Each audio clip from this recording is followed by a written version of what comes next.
Hi ಬಂಧುಗಳೇ, today special ಕೋಸ್ಗಡ್ಡೆ ಪಲ್ಯ ಮಾಡ್ತಾಯಿದ್ದೀನಿ. ಕ್ಯಾಬೇಜ್ ಅಂತಾರಲ್ವ ಅದು. ಇದಕ್ಕೆ ಬೇಕಾಗಿರುವ ಪದಾರ್ಥಗಳು: ಕೊತ್ತಂಬರಿ, ಬೆಳ್ಳುಳ್ಳಿ, 2 ಟೊಮೆಟೊ, 2 ಆನಿಯನ್. ನಾನು ಲಾಸ್ಟ್ಲಿ ಕೊಬ್ಬರಿ ತುರಿದು ಹಾಕಲಿಕ್ಕೆ ಅರ್ಧ ಬಟ್ಲು ಕೊಬ್ಬರಿ ತೊಗೊಂಡಿದ್ದೀನಿ. ಇದರೊಳಗೆ ನಾವು ಅರ್ಧ ಹಾಕ್ಬೋದು. ಅರ್ಧ ಕೋಸ್ಗಡ್ಡೆ ತೊಗೊಂಡಿದ್ದೀನಿ. ರುಚಿಗೆ ಉಪ್ಪು, ಅರಿಶಿಣ, ಖಾರದ ಪುಡಿ, ಸ್ವಲ್ಪ ಗರಂ ಮಸಾಲ. ಇಷ್ಟು ನಾವು ಕೋಸ್ಗಡ್ಡೆ ಮಾಡಲಿಕ್ಕೆ ಬೇಕಾಗಿರುವಂತಹ ಸಾಮಗ್ರಿಗಳು ಫ್ರೆಂಡ್ಸ್. ಈಗ ಕೋಸ್ಗಡ್ಡೆ ಪಲ್ಯ ಮಾಡೋದು ನೋಡೋಣ.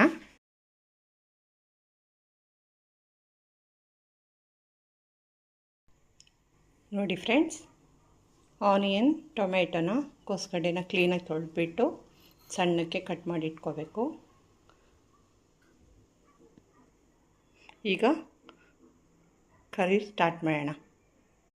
ಮೀಡಿಯಮ್ ಫ್ಲೇಮಲ್ಲಿ ಬಾಳಿಗೆ ಇಟ್ಬಿಟ್ಟು ಇದಕ್ಕೆ 4ರಿಂದ 5 ಸ್ಪೂನ್ ಎಣ್ಣೆ ಹಾಕಿದ್ದೀನಿ ಫ್ರೆಂಡ್ಸ್. ಎಣ್ಣೆ ಹಾಕಿದ ತಕ್ಷಣ ಕಾದಿರುವ ಎಣ್ಣೆಗೆ ನಾವು ಕಟ್ ಮಾಡಿರ್ತಕ್ಕಂಥ ಆನಿಯನ್ನ ಫಸ್ಟ್ ಹಾಕೊಂಡು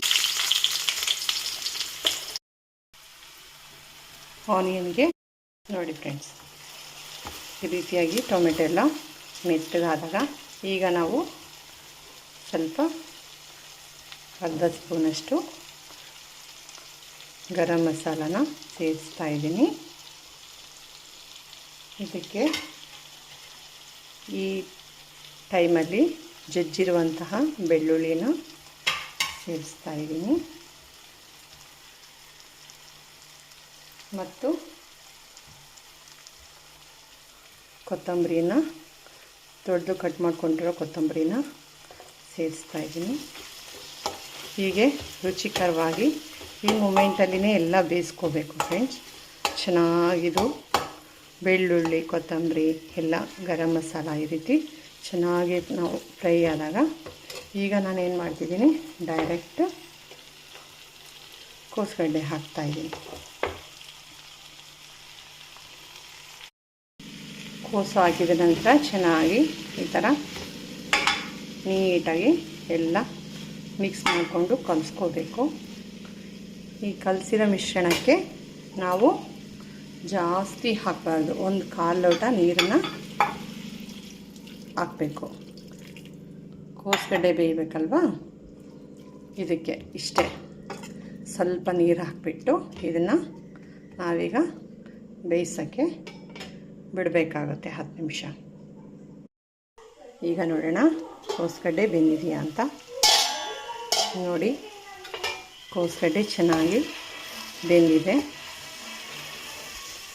ಈ ಕೋಸ್ಗಡ್ಡೆ ಪಲ್ಯ ತಿನ್ನೋದ್ರಿಂದ ಬೋನ್ ಸ್ಟ್ರೆಂಥಿಂಗ್ ಆಗುತ್ತೆ, ಹಾರ್ಟ್ ಚೆನ್ನಾಗಿ ಇಂಪ್ರೂವ್ ಆಗುತ್ತೆ ಮತ್ತು ಇನ್ಫ್ಲಮೇಷನ್ ಕಡಿಮೆ ಆಗುತ್ತೆ.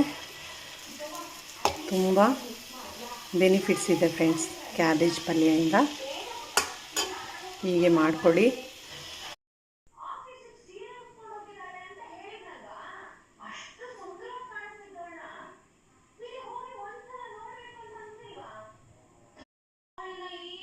ಫೈನಲಿ ರುಚಿಕರವಾದಂತಹ ಕ್ಯಾಬೇಜ್ ಸವಿಯಲು ಸಿದ್ಧವಾಗಿದೆ. ಕಾಮೆಂಟ್ ಮಾಡಿ, ಸಬ್ಸ್ಕ್ರೈಬ್ ಆಗಿ, ಲೈಕ್ ಬಟನ್ ಒತ್ತಿ. Thank you so much friends.